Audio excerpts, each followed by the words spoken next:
In today's video, I'm going to teach you how to use Gmail Chat 2026 Guide. First, open Gmail in your browser. Any modern browser works, and once you're signed in to your Google account, your inbox will appear. Take a quick look at the left sidebar, where your labels like Inbox, Starred, and Drafts live. If you already see a section labeled Chat, you're all set. If you don't see it, that simply means Chat isn't turned on yet, and we'll enable it now.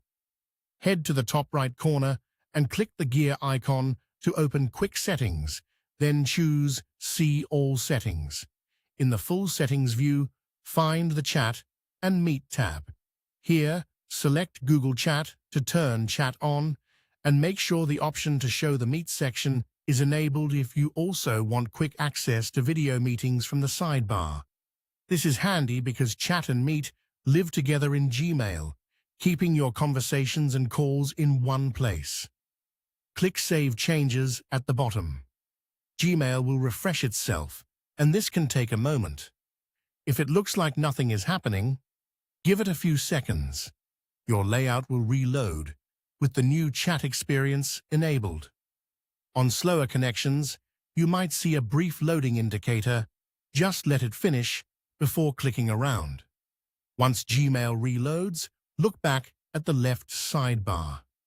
You should now see Chat listed there, often alongside Spaces and Meet. If your sidebar is narrow, hover over it or expand it so the labels are visible.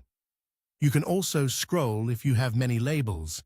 Chat might be just below your main folders. Now you're ready to start a conversation. Click New Chat or the Start a Chat field in the Chat section. Begin typing the name or email of the person you want to message, then select them from the suggestions. A chat window will open, either in the main panel or as a conversation pane, depending on your layout. Type your message and press Enter to send. You can add emojis, format text, or attach files using the icons in the message box to keep your communication clear and engaging. If you're using a work or school account and don't see the Chat and Meet options in Settings, your organization's administrator may have disabled them. In that case, check with your admin. Otherwise, you're good to go. As you continue using Chat, you can later fine-tune notifications and appearance in Settings so you're only alerted for the messages that matter most. That's it. You've enabled Chat, found it in the sidebar, and started your first conversation, all within Gmail. If the video has been helpful and want more tips, please subscribe to the channel. It's free.